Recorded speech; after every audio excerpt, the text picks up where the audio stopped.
वो दौर शुरू हो चुका है जहां जंग हथियारों से नहीं बल्कि इंटरसेप्शन सिस्टम से जीती जाएगी और भारत का प्रोजेक्ट कुशा इसी बैटलफील्ड के लिए तैयार किया जा रहा है। ये कोई साधारण मिसाइल शील्ड नहीं है, ये एक दो स्तरीय मिसाइल डिफेंस इकोसिस्टम है जो हाइपरसोनिक ग्लाइड व्हीकल्स, MRBMs और स्मार्ट क्रूज मिसाइल्स को इंटरसेप्ट करने की कैपेबिलिटी रखता है, वो भी एटमॉस्फेरिक और एक्सो एटमॉस्फेरिक दोनों लेयर्स में।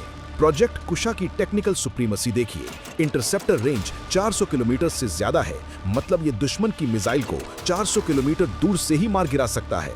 और इंगेजमेंट एल्टीट्यूड 100 किलोमीटर से ऊपर यानी स्पेस के करीब तक पहुंच सकता है।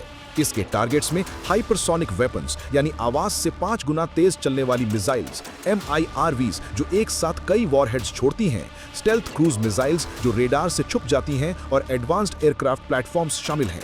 सिस्टम का backbone satellite based early warning के साथ AESA रेडार ट्रैकिंग पर बेस्ड है।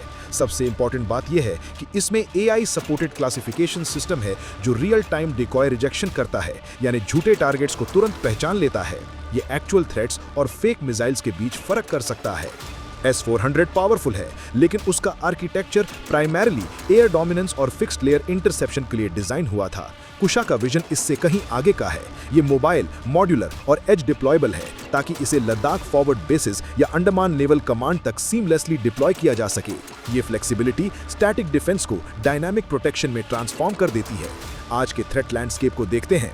पाकिस्तान की शाहीन 3 और अबाबील मिर्व्स साइमल्टेनियस वॉरहेड रिलीज का चैलेंज पोस्ट करती हैं, मतलब एक साथ कई न्यूक्लियर बॉम्ब छोड़ने का खतरा। चाइना की DF-17 ग्लाइड व्हीकल्स और DF-21D anti ship variants unpredictable trajectories follow करती हैं, जिन्हें कन्वेंशनल डिफेंस सिस्टम्स काउंटर करने में स्ट्रगल करते हैं। टर्की का emerging typhoon ballistic programme Europe में स्ट्रेटेजिक रीबैलेंसिंग क्रिएट कर रहा है। US, रशिया और Israel already comprehensive multilayered interception doctrines build कर रहे हैं। इंडिया के पास अभी तक कोई indigenous full spectrum missile interception system नहीं था। प्रोजेक्ट कुशा इस क्रिटिकल वॉइड को फिल करेगा। ये सिर्फ रिएक्टिव डिफेंस नहीं बल्कि प्रीएम्प्टिव डिटरेंस ऑफर करेगा, यानी पहले से ही दुश्मन को रोक देगा। सिस्टम का अल्टीमेट एम एक डॉक्ट्राइनल शिफ्ट रिप्रेजेंट करता है, जहां स्ट्राइक्स को होने से पहले ही न्यूट्रलाइज कर दिया जाए, जिससे एडवर्सरीज को लॉन्च डिसीजन रिकंसिडर करना पड़े। यही लॉजिक अमेरिका की TAAD सिस्टम और इजराइल के एरो डिफेंस नेटवर्क के पीछे है, लेकिन इंडिया ये कैपेबिलिटी इंडिजीनियस सॉइल से डेवलप कर रहा है, अपने यूनिक टेरेन और स्पेसिफिक थ्रेट प्रोफाइल के लिए टेलर्ड। ये कोई इंपोर्टेड शील्ड नहीं है बल्कि एक होम ग्रोन रिस्पॉन्स है उस इवॉल्विंग सिक्योरिटी एनवायरनमेंट के लिए जहां मिसाइल्स ट्रीटीज से फास्ट एडवांस हो रही हैं। मॉडर्न बैटलफील्ड रियलिटी सजेस्ट करती है कि फ्यूचर कॉन्फ्लिक्ट्स मिनटों में डिसाइड हो सकते हैं। ऐसे सिनेरियोज जहां अगली वॉर 5 मिनट में कंक्लूड हो सकती है, इंडिया खुद को 4 मिनट में रेडी पोजीशन कर रहा है। ये टेम्पोरल एडवांटेज सर्वाइवल और डिस्ट्रक्शन के बीच का डिफरेंस रिप्रेजेंट करता है कंटेम्पररी वॉरफेयर में। प्रोजेक्ट कुशा भारत के रिएक्टिव डिफेंस स्ट्रेटेजीज से प्रोएक्टिव सिक्योरिटी आर्किटेक्चर में ट्रांजिशन को एम्बॉडी करता है। इंडिजीनियस इंटरसेप्शन कैपेबिलिटीज डेवलप करके इंडिया सिर्फ करंट थ्रेट्स को रिस्पॉन्ड नहीं कर रहा बल्कि फ्यूचर चैलेंजेस को एंटिसिपेट कर रहा है।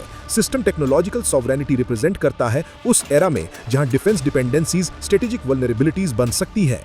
हाइपरसोनिक वेपन्स और एडवांस डिलीवरी सिस्टम्स जैसे ग्लोबल सिक्योरिटी डायनामिक्स रीशेप हो रहे हैं। नेशंस को अपने डिफेंस आर्किटेक्चर्स अकॉर्डिंगली अडैप्ट करना पड़ेगा। प्रोजेक्ट कुशा इंडिया को इस एवोल्यूशन के फोरफ्रंट पर पोजीशन करता है, इंश्योरिंग करता है कि कंट्री का सिक्योरिटी अपैरेटस इमर्जिंग थ्रेट्स के अगेंस्ट रेलिवेंट और इफेक्टिव रहे।